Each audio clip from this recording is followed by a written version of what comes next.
Assalamualaikum warahmatullahi wabarakatuh. Sahabat semua, berjumpa kembali di channel Pak Ali Sanggau, channelnya para pecinta sejarah. Semoga sahabat semua dalam keadaan sehat walafiat, amin.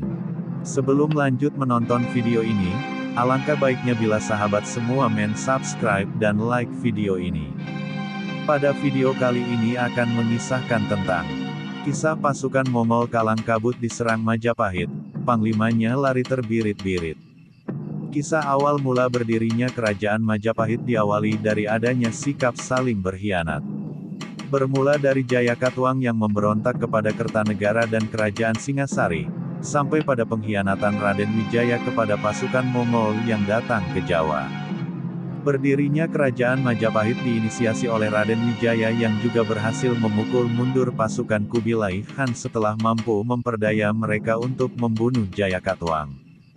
Siasat Raden Wijaya membuat pasukan Mongol yang dikenal kuat pada kala itu kalah.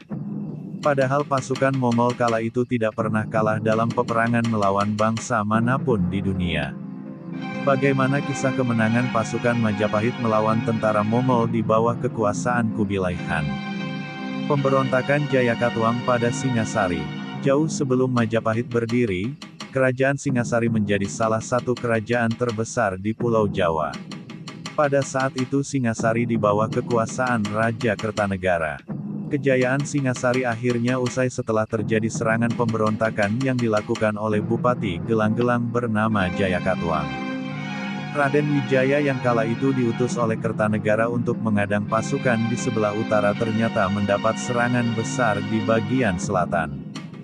Raden Wijaya pun memutuskan kembali ke istana sampai akhirnya ia melihat kondisi istana porak-poranda dan Raja Kertanegara telah terbunuh. Kecerdikan Raden Wijaya tak berdiam diri dan pasrah. Bersama tentaranya yang setia, ia meminta pertolongan kepada Arya Wiraraja, seorang adipati Sumenep di Madura. Arya Wiraraja memberikan saran supaya Raden Wijaya berpura-pura menyerah demi mendapat kepercayaan.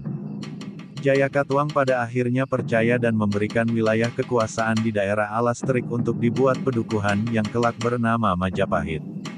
Nama Majapahit diambil dari dua kata yaitu maja dan pahit yang berarti, buah maja yang berasa pahit. Alasannya karena pada saat itu banyak ditemukan buah maja di wilayah tersebut.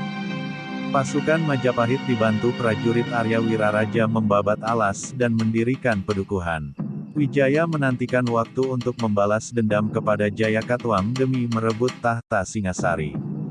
Perjanjian Raden Wijaya dan pasukan Mongol. Pemerintahan Kertanegara dan Singasari hanya bertahan hingga tahun 1292.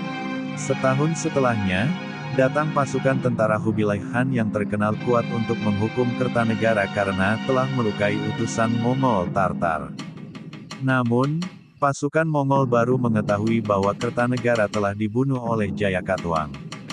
Mengetahui momentum yang tepat, Raden Wijaya berniat memperdaya pasukan Mongol demi bisa merebut kekuasaan Singasari kembali. Raden Wijaya meminta bantuan pasukan Mongol untuk menyerang Jayakatwang.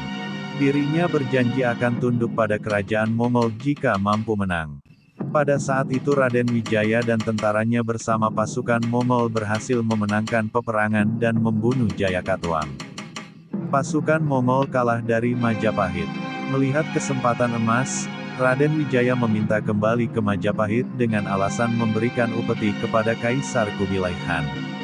Panglima Tartar mengizinkan tanpa curiga sedikitpun. Namun, Raden Wijaya menyusun rencana untuk menghabisi pasukan Mongol. Dengan membawa pasukan yang jauh lebih besar, Raden Wijaya memimpin pasukan dan menyerbu tentara Mongol yang tengah dijamu dan merayakan pesta kemenangan. Pasukan Mongol dibuat kalang kabut menghadapi serangan mendadak dari Raden Wijaya dan Majapahit. Banyak pasukan mereka yang tewas dan sisanya melarikan diri. Panglima perang Mongol yang datang ke Pulau Jawa juga melarikan diri menuju pesisir utara ujung Galuh. Mereka berlayar selama 68 hari dan kembali ke Cina Cuanzhou. Pasukan Mongol yang dikenal kuat dan tak pernah kalah dari bangsa-bangsa di dunia itu pun dikalahkan Raden Wijaya dan pasukannya. Kekalahan pasukan Mongol menjadi tanda terbebasnya Nusantara dari intervensi kerajaan asing dan Majapahit menjadi kerajaan yang merdeka. Terima kasih sudah menonton video ini. Semoga video ini bermanfaat dan menambah wawasan sahabat semua. Sampai jumpa di video selanjutnya. Assalamualaikum warahmatullahi wabarakatuh.